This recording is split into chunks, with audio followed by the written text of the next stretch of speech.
Are you experiencing anxiety and are wondering how can you come out of that state? It's becoming something so common in our days because you see, stress is everywhere, and I don't want to minimize what you are going through because being in an anxious state is not fun because of all the processes that will be going on in your body, even in your psychological state, that are not so pleasant. However, I don't want to focus on that in this video, but I will do an education on anxiety, helping people to understand what it is, what are the symptoms, so that you don't feel that you are crazy or that you are dying. However, I want to start from the solution point of view. Especially you that are going through it, you are facing this challenge and you are saying, yes, I know what God said in the book of Philippians about me not being anxious, but I'm still anxious. What can I do? I don't enjoy it. I don't like it. And I'm sending you love. I'm sending you hug because I know it is very, very tough. It is not a pleasant emotional feeling. The first thing you need to do is to acknowledge you are having that experience, acknowledge that feeling. And it is okay to acknowledge that you are not okay. Just like somebody that is having headache acknowledges, I'm having headache. It is okay to acknowledge your challenges that are going on in your internal processes. It is okay to acknowledge it, but you don't want to stay there. And acknowledging it, it's scriptural. Let's say, take example of our Lord Jesus Christ in that Gethsemane garden. He said, my soul is overwhelmed with sorrow to the point of death. In that Matthew 26:38. What of Paul? In 2 Corinthians chapter 4 verses 8 to 9, he said, I am hard pressed. We are hard pressed on every side. They gave voice to what they were experiencing. What about David in Psalm 42 verses 5 to 6? He said, why, my soul, are you downcast? Why so disturbed within me? So it's okay to name it. It's okay to acknowledge it. And you want to name the concern. That is the second thing you want to do, because you want to be specific. You want to take that specific to the Lord, to the one that will carry the burden for you. So you want to be able to say, I am anxious because of ABC. I am anxious that I may not be able to pay my bills.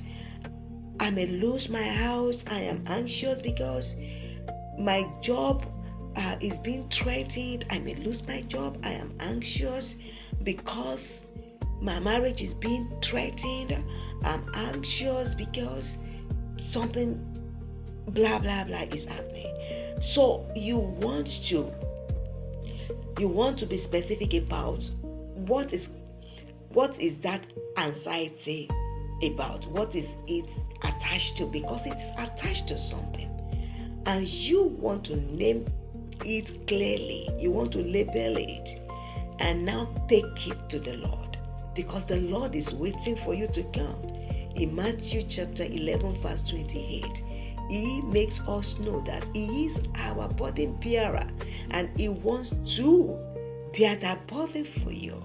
And 1 Peter 5:5 says, cast all your anxiety on Him because He cares for you. And trust me, the Lord really cares.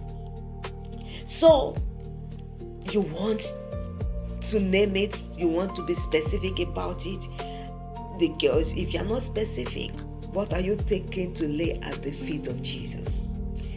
Then when you get to the feet of Jesus, You want to do something important. You want to exchange. You want to exchange that thing that is causing you anxiety for his peace. He said, his peace he has given unto us, not as the world gives it. So you want to exchange whatever it is. Is it trouble in your home, in your family, in your marriage, in your ministry, in your school, whatever, in your relationship, you want in your parenting, in your health, you want to exchange it for his peace. Because it is the peace of God that passes all human understanding that is the antidote. And you want to know how to get it. So you want to submit whatever it is at the feet of Jesus. It may even be that you are being treated unjustly, and that injustice is what is eating you up because you hate injustice. I hate injustice too, and I know how that feels. Though I may not fully understand what you are going through, but I have idea of how the pain of injustice may be.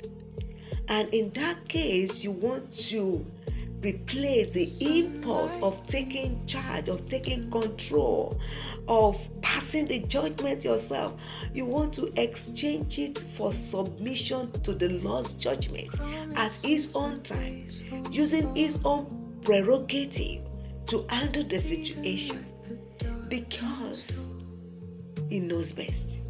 He knows best. Trust me, sisters.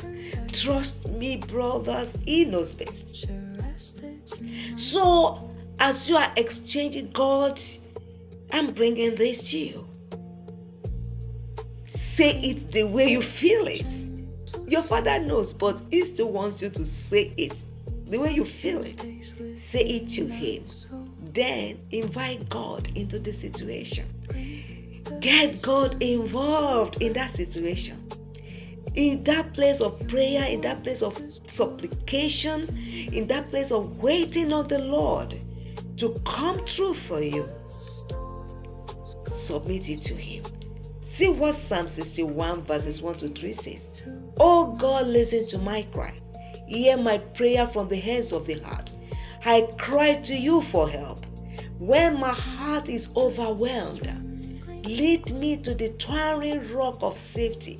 For you are my safe refuge, a fortress where my enemies cannot reach me. Yeah. And wait on him for divine instruction or guidance. He will guide. He will instruct. It may not be your way. It may not be your way, but you can trust his guidance.